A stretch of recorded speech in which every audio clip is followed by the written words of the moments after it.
Hey guys, tune in to the Lovin Dubai show. Today's topics were quite versatile. We spoke about a worldwide internet disruption. Would you be down for an hour or so of no internet, or would that just completely destroy your plans for the day? And WhatsApp hacking attempts. Honestly, life is like a massive video games where you have to dodge scams of all kinds, be it cyber scams, be it relationship scams. It's just so stressful. You know what I mean? And even flying taxis. We spoke about flying taxis, and at one point, very soon in the near future, you will no longer get to say or hear your captain go like, what do you want me to do? Fly the car? Because now that's gonna be an option. So do tune in and listen to the whole show. Good morning, Dubai. Welcome back to the Lovin Dubai show, where we go through the top trending stories that everyone across the country is talking about. Our top story for you today: there will not be a worldwide internet disruption.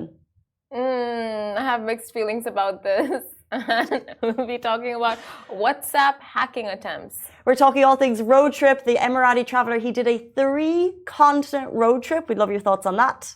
And an Emirati traveler, of course, we're going to talk about that. I'm so excited for that story. And flying taxis are coming our way very soon. And later in the show, guys, we got to talk all things teeth with Dr. Anas Aloom, who is Hikma Medical Center, a family-owned business with a legacy spanning 40 years. If you had any questions about teeth, we really got to sink in, deep dive into all things veneers, who should be getting them, who shouldn't be getting them. That's all coming up later in the show at about 8:50. But before we get into all of that, what's up with gyms in Dubai? What's up with gyms in Dubai? Some are fancy. Yeah, you told me this before the show, but I was just like ranting to Casey about like this gym I went to, and they don't have tissue papers when you're like washing your hands. They don't have any tissue papers. Their stupid hand dryer doesn't work. They don't have a water dispenser. They charge you for using the weighing scale. Like to use a weighing scale, they charge you. What else? They charge you for using the weighing scale. Yes. How much are they charging you for that? 1 dirham. But still, it's like, why? Yeah, why? Why? Like, I'd love to know how much they're making from that. Yeah. It's like, whatever we can make money out of, let's go for it. Is it a cheap gym? Like, is it an expensive gym? I think the memberships are quite cheap for a year. Yes, I think so. It's one of those like, but it's a very fancy gym when you look at it. It looks very nice, but I think the subscription packages and it's kind of cheap. Affordable. Yeah. I really think you get what you pay for. I go to quite a well-known gym, and it's mid-range price. There's some bits that I love about it. The only thing that I'd probably complain is I'd love more options of classes, but in general, like you go in, it's got a nice clean changing room. She's like, fancy. Does it have tissue papers? It has tissue papers in the loo. The premium members get towels, but they never ask you if you're a premium member, so you can just ask for them and you get towels. That's cool. But towels. Every now and then I pay for a fancier gym, like I do one class here and there. Yeah. Oh. Tell me about the fancy ones. I want to hear about the fancy gyms. They have Dyson hair dryers, straighteners, curlers. They have face pads, face wipes, hair clips. I'm telling you, you can stock up for the month. Not that I would. They have hair bands, like anything. If you go to the gym and you forget everything for the day, they have you. Oh my God. What is with... I would never leave that gym. I'm not even kidding. I would just like use the gym. I mean, it's your grocery store, it's your gym, it's the whole thing. It's like do a little bit of dinner. But you get what you pay for. It's not a cheap gym, and therefore everything is there. So Gym, skincare, dinner. Maybe if they have like a nap room. Do they have a nap room? They have a nap room. I haven't checked. I'm not there all the time. They do have like a bit of a clothing store, so you ever go and you have to get ready for the day, and then you might forget a jumper or something, which is obviously you have to pay for stuff. But how handy is that? Like, I want to be able to buy gym socks because I forget them all the time. I forget hair bobbins all the time, and then you're running around using elastics and no socks. I haven't done that in a while. Honestly. But no socks, like that's... Would you go to the gym if you forgot your socks? I don't know. Maybe I would do like a light thing. Yeah, would you guys go to the gym if you forgot your socks? But I don't want stinky feet all day. Ali Baba is saying no. Instagram, are you going to the gym? You get there, it's the one workout of the week that you're going to do. You've got your gym bag, you've got your time slotted in, you've got to be home in an hour. but you forget your socks. But there is nothing better than a nice, clean, fresh gym that gives you tissue papers in the washrooms and towels and like a Dyson hairdryer that's like the icing on the cake. I think tissues in the washroom is like should be standard. It should be a standard, or as long as they have dryers. Do they have a dryer? It doesn't work. It doesn't, like I'm standing there for like 15 minutes trying to make it work, and it's like a Dyson hand dryer, and it's not working. It's not working. They have a Dyson hand dryer. It's not that fancy. It doesn't work.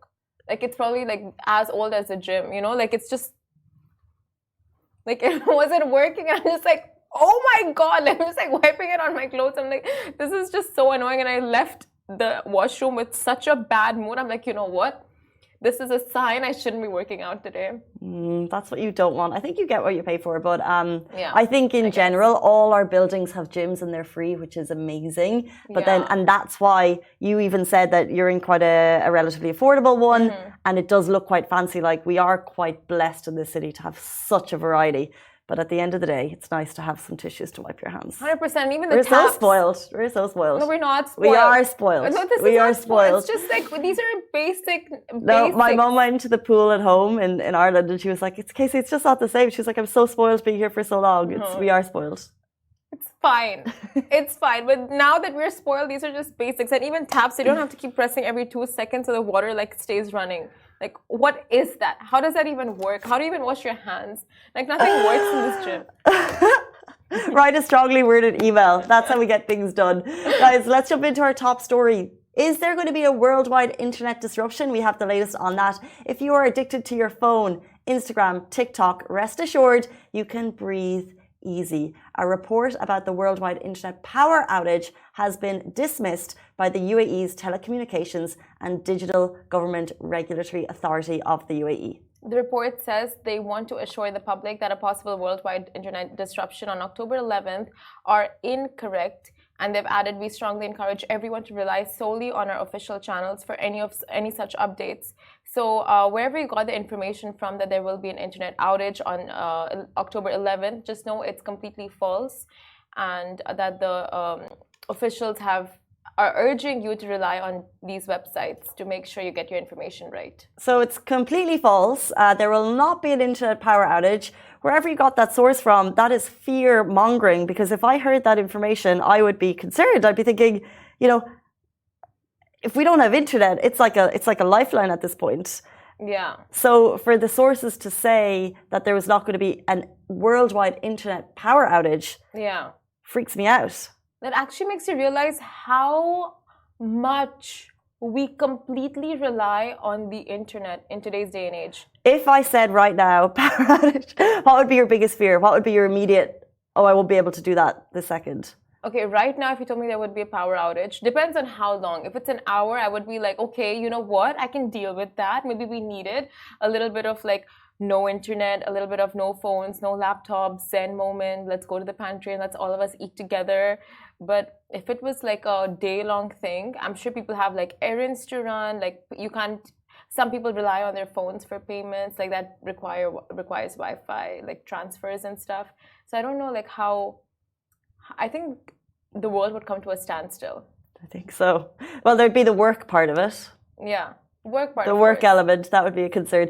I think the main thing would be if we had no internet, I wouldn't be able to contact my family, whether in Dubai or abroad, and that would freak me out. It doesn't matter if it was for 10 minutes, an hour. If you didn't know what was, and it's also the not knowing. Yeah. We'd be turning on the radio. It's like when Instagram goes off and we all go on to X, formerly known as Twitter. Internet goes down, we'll all be on the radio tuning in. Yeah. What's going on? You know? And TV, news channels, what's happening. But yeah. Oh, and WhatsApp groups would... Oh, no! No WhatsApp groups. Because I was thinking, like, sometimes if I'm not working, I sometimes check Lovin Dubai. What's going on? But then where does information... Like, you check the WhatsApp group, you check the Facebook groups, but no, they're all gone. Yeah, because it's an internet outage. It's radio. It's you would go for a different radio, TV news. Yeah. Oh, how we somehow always go back to traditional. Yeah. Traditional media, which is radio and TV. Speaking of WhatsApp channels, we also have information on hacking that authorities are warning you against. So, Dubai authorities have issued a warning against a WhatsApp scam that has increased over the past few days. Fraudsters are sending messages through WhatsApp asking people to click on a link to join a group where they ask for personal details. They approach from names of people known to the recipient. One way to protect yourself from WhatsApp scams is by activating the 2FA authentication. We use this type of authentication for our work platforms. It provides that extra level of security. I don't use it, I guess, for my own personal ones. I think they're a pain. They cause me time. But if scammers are now infiltrating WhatsApp, this is really important because we've seen scammers on Instagram. We've seen them on Facebook. We've seen them on different platforms. Never before have I seen a WhatsApp scam. And this notification is coming from the authorities to take note. So it is happening. As recommended by a Twitter user who is the founder of Cyberodane, besides not interacting with a scammer, you should act 2FA in the following way. Go to settings, account, add a 2-step verification so no scammers can get near your account. Has anyone actually been plagued by a WhatsApp scammer particularly? Please let us know. Do let us know. And I feel like a lot of people, like you don't see these kind of scams coming. Like back a couple months ago, I think a couple years ago, when your social platforms started getting hacked, like Facebook, Instagram, Twitter, you didn't see that coming. You didn't see like, okay, you click on this link and then automatically your password and username is shared to the hacker. They can get into your Instagram and, like change the whole layout, kick you out of your own handle. And like we didn't see that coming. Now with WhatsApp, that's even like worse because for example, if my WhatsApp got hacked and my parents got a message, my mom would have no clue. She would just go into panic mode as to like what's happening, what are these messages. I'm sure with you as well. Oh, massively. And it's the first thing you think of is like your mom and people who are vulnerable to more so. Yeah. We're all vulnerable, more so than we might be. However, I don't think they're sending messages from the account yet. They're just messaging you. And because it's coming through a group, you might think, maybe I know this person or something. Yeah. What I want to do is I want to take a big bat and I want to kick it at the phones of scammers because they're so crafty and conniving and all, you spend your day trying to get through life, be a good person, make a wage, maybe spend something nice on yourself at the weekend, enjoy your life. There's people who are literally trying to take your money. I know. And thankfully we have authorities working hard to do every means possible to stop them. Yeah. Such as, the making us aware. But at the end of the day, there's people literally sitting in rooms right now thinking, what's gonna work? What's gonna work? That's their role. Can you imagine? Honestly, it's like we're in a game. And the game is to dodge all the scams that the world throws your way. Be it relationship scams, be it cyber scams. Those relationship scams. Oh my gosh, Tinder swindler. Like actual. It's everywhere. Yeah, these Tinder swindlers. No wonder we, are a little bit skeptical. No wonder we put up walls. Yeah, exactly. It just takes one of those swindlers to ruin you for life. And that's it. Like, you just can't trust anyone again. Like, your money is gone, and now you feel like everyone's after your money, not after your love and time and affection. This conversation has no underlying emotion and attachment involved. We promise you that. Let's jump into our next story. We love these road trip traveler stories. An Emirati traveler did a 3-continent road trip, starting his journey in Abu Dhabi. Sultan Al Nayadi, who you can find at 811.s on Instagram, road tripped through 3 continents, covering 41 countries in his orange Toyota Land Cruiser. And now, welcome home, because he's finally back. In 80 days, he traveled across Asia, Europe, and Africa, and hit 41 countries along the way. That's 34,000 kilometers plus in his recognizable Toyota, and the epic trip also proves the strength of the Emirati passport. How great. What I really love about this story is all of the comments, obviously. Yeah. People are like, first of all, people were questioning, how much do you reckon he spent on petrol? Because that's not Dubai prices. If you're thinking, different countries fueling up there, 34,000 Dubai prices, not so bad. UAE prices, not so bad. When you get into Europe, I'm sure it totted up to quite an alarming sum. But epic road trip, and also, as we said, proving the strength of the Emirati passport. Just look at the comments now. Honestly, our comments slap. I just learned that. They slap. Like, no, like yeah. Like it's that burger slaps because it's so good. It's like you think it slaps? I think it's like that's claps. That's claps. No, but like yeah, it slaps. Okay. Like it slaps you in the face because it's that good. I mean, that's how my sister explained it to me. Oh, that's so funny. Yeah. And she was explaining all these other anyway, but it's honestly, like if there's any story, you know, and I'm just like, more than the story, I like her comments. Like Lovin Dubai's comments are just like an entertainment center. Okay, so well, I'm not gonna stand behind this comment, but someone said must have tailgated in every city. How dare you, Marchese and Dapper? That's not okay. The music is amazing. It's the proof of the Toyota reliability more than anything else. I was going to read that. 100% Toyota reliability.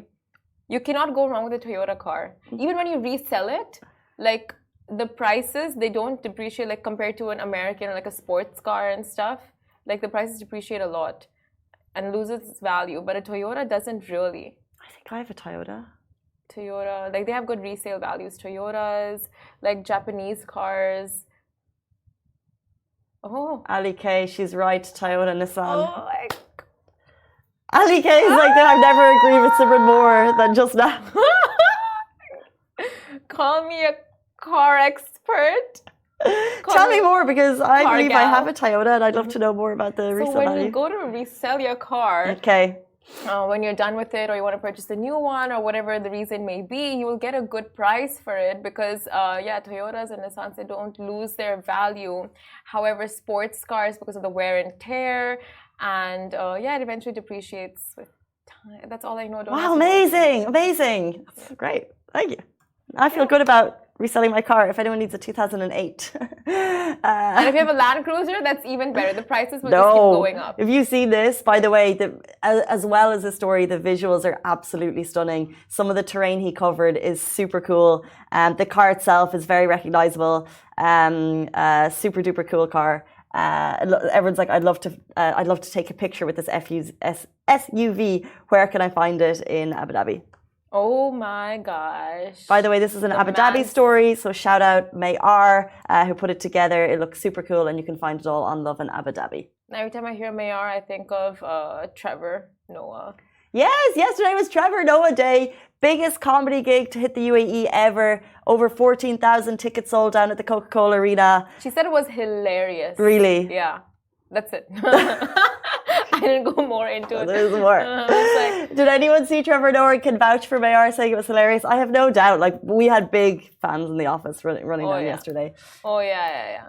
And speaking about running, you could say they were flying around, like the flying taxis that'll be coming soon. That was so bad. Yeah, I think we could have done that better. That was so bad. Okay, so the moment is almost finally here. The Emirate is set to become the world's first city with a full network of vertiports for permanent air taxi services. During the Self-Driving Transport Congress, Duncan Walker, CEO of Sky Sports, revealed how vital air mobility is. Guys, this is so cool. So we've talked a lot about flying taxis, but we have actual concrete information that they will be rolling out. So at the event, they dropped that a fully functioning air taxi service should be in operation in Dubai by 2026. Full stop. They said that in peak traffic, as long as you can pay the dollar, your commute from DXB to Palm Jumeirah will drop from 45 minutes, which seems okay, to 16 minutes. It's epic. Epic. So epic. It's pretty epic though. Each taxi can hold one pilot, 4 passengers, and right now there are 4 proposed landing sites, DXB, Palm Jumeirah, Downtown, and Dubai Marina. So those are 4 that we counted and 4 that we listed. And but I mean, if you're in an air taxi, you know, you're okay with the journey being a little longer than 16 minutes. True, that's so true. But not when you're like business person and you're I need to be there stat. I can't wait for this traffic. I'm so busy. I just need to be there. Oh my gosh, the days of the cab driver going like, what do you want me to do? Fly the car? over. It's over.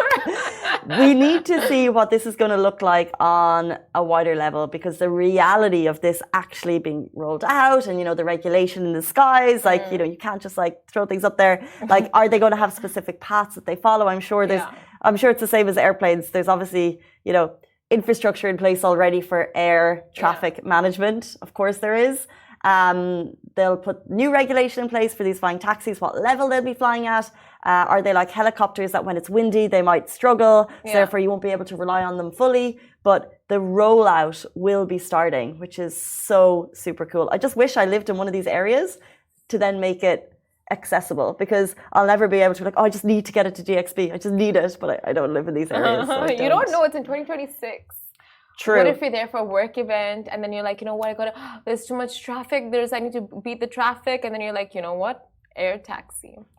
And I live near a fancy community, so I'm like rich adjacent. So, You're almost there. You're right there. But I'm beside it. Yeah. Far away from everything, but I'm beside it. So, like, maybe if they're like, we need these air taxis because we're, busy and powerful.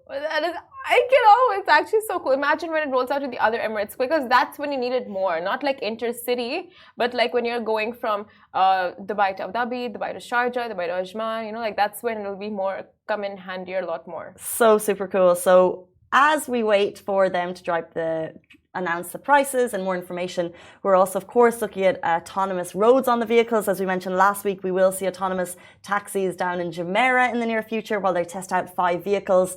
Autonomous driving, air taxis, it is all the future of the Dubai. Speaking of future of Dubai, it's 8:52.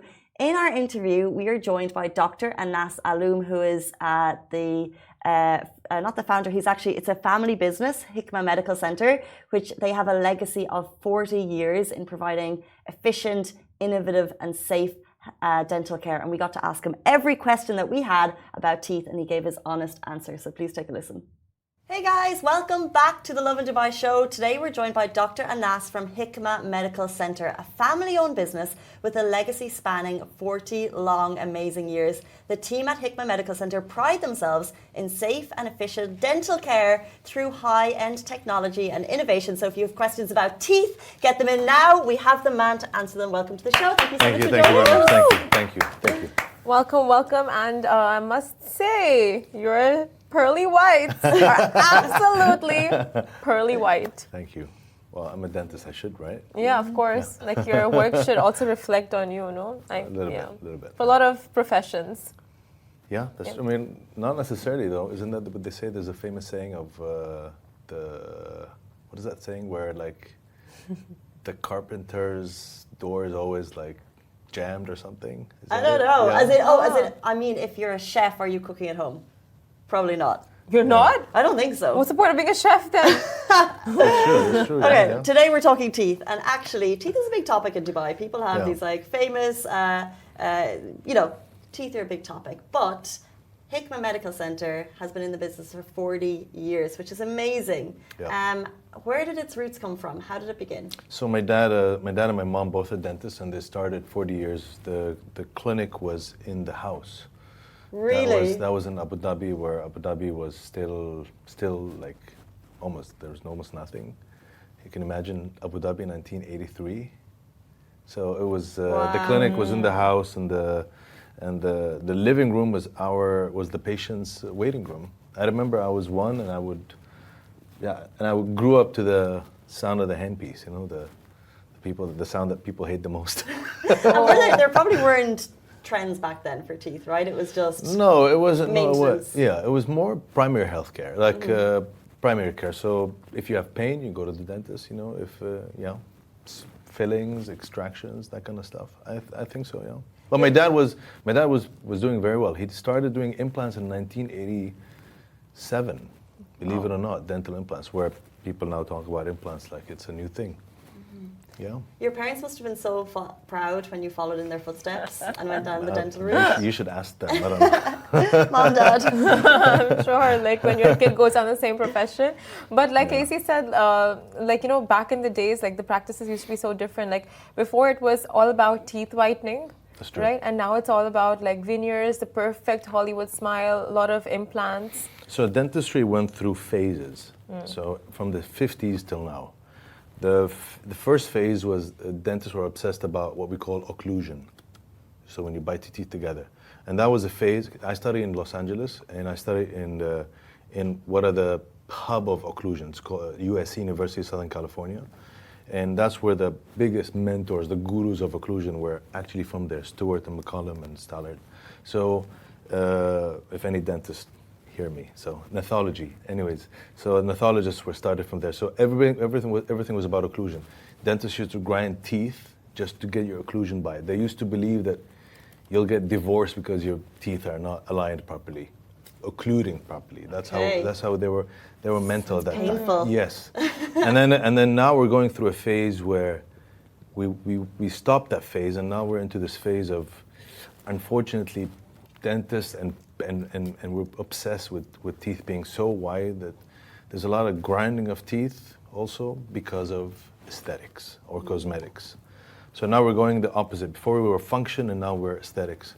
Too much, I think. It's such an interesting evolution. So now, what are people asking for when they come to you? Like, are there trends, are there services? And what is kind of the most common procedures that you guys are doing? Well, I mean, people always ask for, nowadays, everybody wants nice white teeth, you know? Especially with Corona times and Zoom meetings, and everybody used to look at their teeth and look at how yellow the teeth look or like. Disproportionate, uneven, unsymmetrical. Yeah, that actually boomed dentistry even more with what's happening nowadays. Even in Europe now, where a lot of like in Germany, where nobody would care about white teeth. People are like the new generation. Everybody wants white teeth because everybody wants to look good on camera. So it's becoming a trend. Yeah, but we do a lot of that, but we do a lot of implants also, dental implants. Can you explain what an implant is, just for? Okay, so dental implant is the fixture, is the screw. So the screw goes inside the bone. I know that hurts. That sounds like it hurts. And then on top of it, you've got the crown, the white crown. So two parts, the screw and then the crown. So usually we do it for people who don't have teeth or they have issues with their teeth. Some people have hereditary problems with caries, with decay. Some people have decay like there's no tomorrow, like every tooth is decayed. Rampant caries, we call it. It's because the bacteria in the mouth is so dominant that even though they clean their teeth, they still get decay. So they say, oh, my genetics and so on. It's just not genetics, it's basically your oral flora, the bacteria, is so dominant that you get caries or decay, no matter what you do. Those are the best candidates for implants, because implants don't decay. But doesn't your tooth inside, like, or the tooth is removed? Because some people have that chipped tooth, and like the original tooth is still there, right? Or is it removed before? No, the whole tooth is removed with the root. Okay, it's removed, and then it goes on the screw and the crown. Yes. Okay. And that happens a lot, actually. Believe it or not, there's so many. Especially, we've got baby boomers, millennials, and baby boomers are the most that have missing teeth. So I see many of my patients are 60, 70, 80 years old. Oh, wow. Yeah, so a lot of my patients mostly are that. I don't see so many young because I don't like to grind teeth. I don't like to do I prefer to keep your own teeth if possible, but some really have. Well, that would be a very interesting piece of advice for people, because people are getting these veneers, but actually in terms of long-term mouth teeth health, it might not be the best route. So that's true. Can you share your advice on veneers and how much it might actually impact someone's mouth? This is the problem with our profession, unfortunately. Our profession is procedure-based. The more you do, the more you bill. But a lot of times, the less you do, the better. The less dentistry is the better dentistry. And unfortunately, I have to say, for people who hear me, that there are studies where actually cities where there's no dentists, those have the best health because there's no dentists. It's sad to say, but because unfortunately we create more problems sometimes, especially with and there's so many dentists now, and universities are graduating so many dentists out there that people actually sometimes grind teeth when they don't have to. So if you can avoid it, better to avoid it. But sometimes we have to do it. But that's when the best times are. And at least have an informed decision. I always say, listen, I'm going to grind the teeth, and you have to understand, whatever I grind is not going to come back. It's done. We try to do as less as possible. Now we have a lot of tools that we can do less removal. So many tools now. But still, you're adding a layer on top.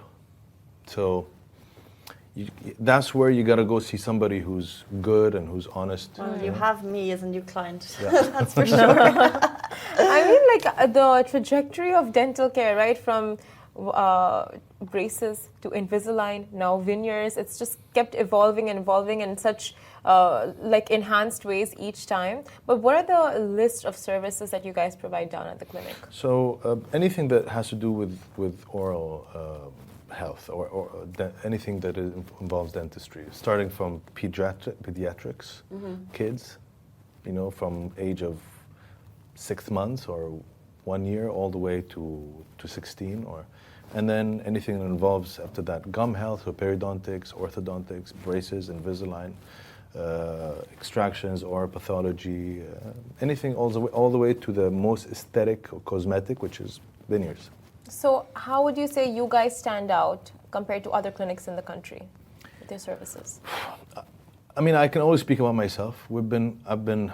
I'm a consultant. I'm a double certified. I did pros, perio. I'm a lab technician. So, and we've been in Abu Dhabi for 40 years. My dad started, my mom, and I see generations now. Like I see grandkids and grandkids. So that's nice because and my dad has always been very strict. He likes word of mouth, but so it's just a matter of that we have managed to keep our patients through generations, and this is what matters to me. I love that. I love the fact that I see grandkids still, and that's where the trust is important. So you have to find somebody who's certified. You want to take your car, you want to take it to somebody who's certified in Porsche or in Mercedes, because you don't want to take it to anybody just because he's cheap or he's got a nice Instagram account. You don't want to do that. It's just it's your mouth. Being a family-owned business is clearly a big part of the identity. Do you think that's important? I mean, it's the fact that